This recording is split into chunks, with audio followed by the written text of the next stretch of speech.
Let's talk about that. How can you lower these weaknesses? Number one, don't put your real name. Don't put your real um limit how many pictures you put out there, especially sensitive things like your kids' faces. Limit where you work. Don't put that out there on Facebook. They don't need to know that. Limit how much information, your real information, you're putting out there. Don't put the exact city where you live.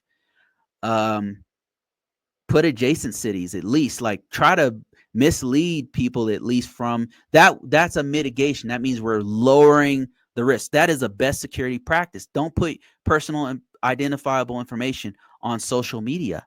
Another thing is to, on a regular basis, another best security practice is update your phone. Update your phone, update your computer. Use antivirus software. Use techniques like anti-phishing techniques. If you get an email from a person that you don't know, which all of us do on a regular basis, always be suspicious. Look at who it actually came from. Forget about what name that they put in there to display. Do a drop down of the actual information of where it came from. If they said, hey, we're Coinbase. I just got this email. Hey, we're Coinbase.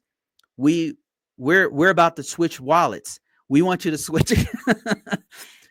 What I did was I looked at the actual information of where it came from, and it wasn't from Coinbase. It was from some Akamai or something like that they're trying to get more information off of me. And they do this with banking information. They do this with best security practices is doing due diligence. Don't trust anyone. Don't trust anyone that's trying to connect to your information. That's what best security practice means. When you identify a vulnerability, you've got to figure out ways that you can fix those vulnerabilities. Another one's password. When you type in your password into haveibeenpawned.com, you'll see that your password's been compromised multiple times.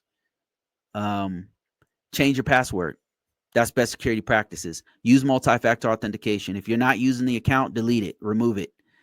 Don't use the same email. Don't use the same email or same password. You can use the same email, but don't use the same password on every single account across the internet.